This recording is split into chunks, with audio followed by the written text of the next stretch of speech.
So one day, I was sitting in school, as you would as you're a child, and I got called to the front office, and whenever I got there, I got called back to the counselor's office. When I got back to the counselor's office, I got meted by this stranger I had never seen before. He was wearing a black suit with an off-white shirt and a pink and blue bow tie.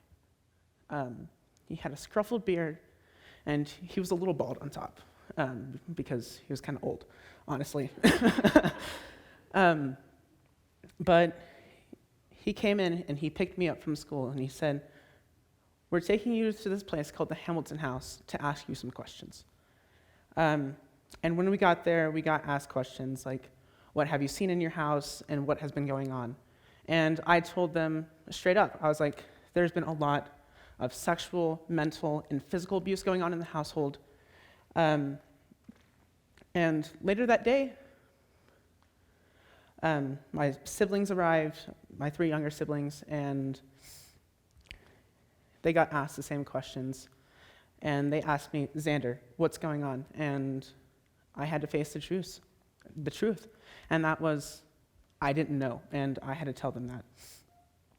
And throughout these past almost 3 years now of being in the foster care system, it has been very difficult in education because there are certain restrictions on everything for the child to be in an education system, and it is so hard to find whenever the child is moving from school to school within short notice.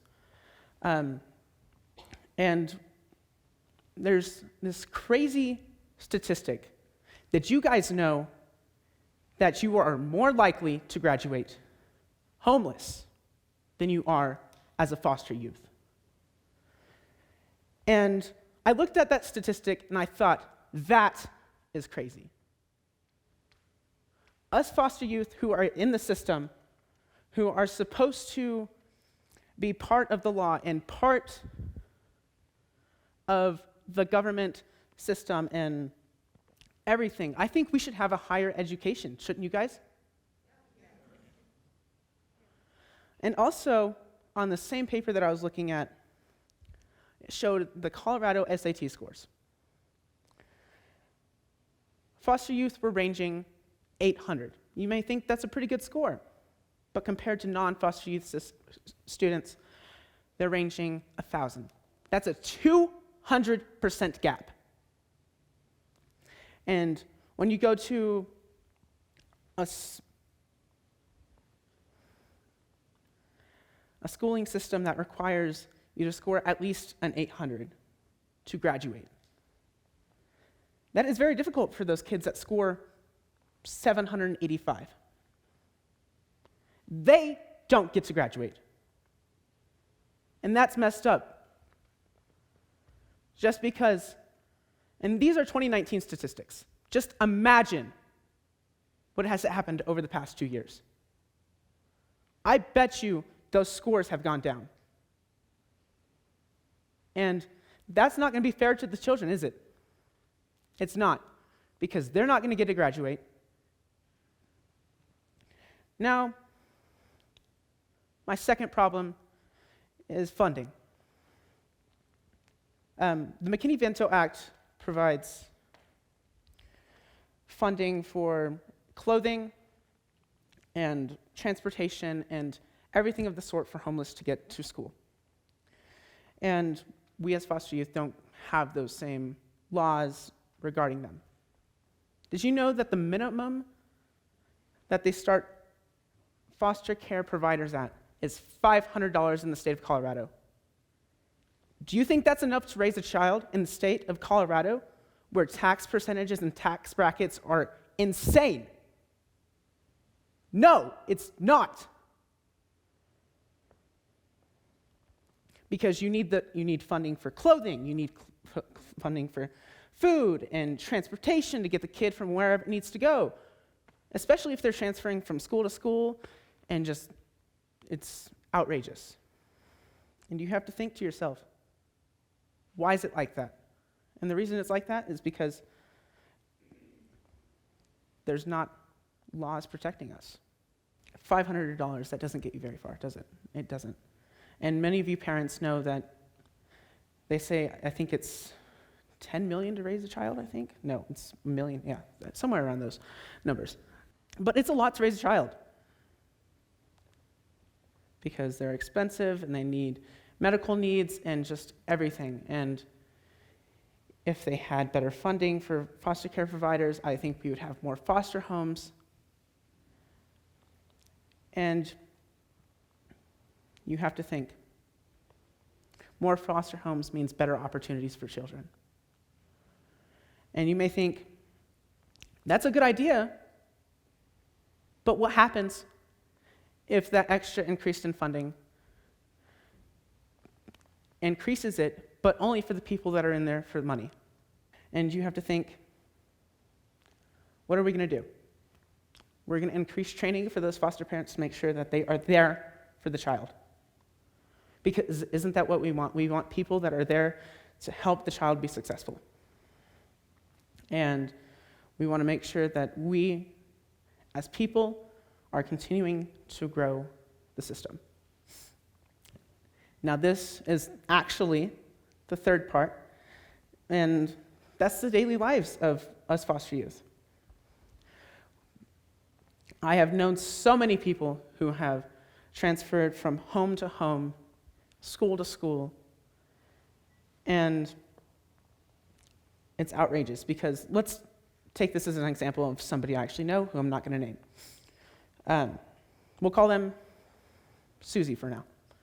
So, Susie got molested by her stepfather, and she got brought into the foster care system, and she started acting out because molestation and sexual assault or anything of that sort causes a lot of damage to people, as I think all of you guys know.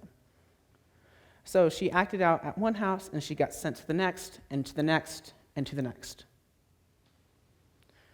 Well, what does that mean for Susie? She doesn't have a good education because of something that happened to her. And this is the case for thousands of children across the states. And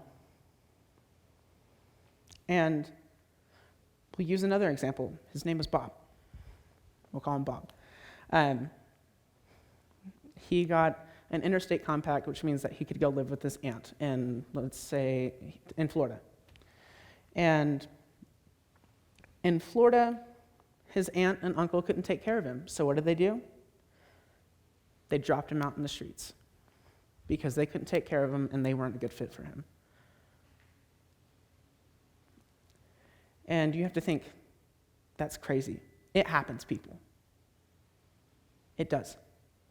And I'm sick and tired of letting our youth, and as we call it, our future generation, get stuck in the gutter because of past generations' failures, honestly. What can we do about it? Well, there's education and school boards.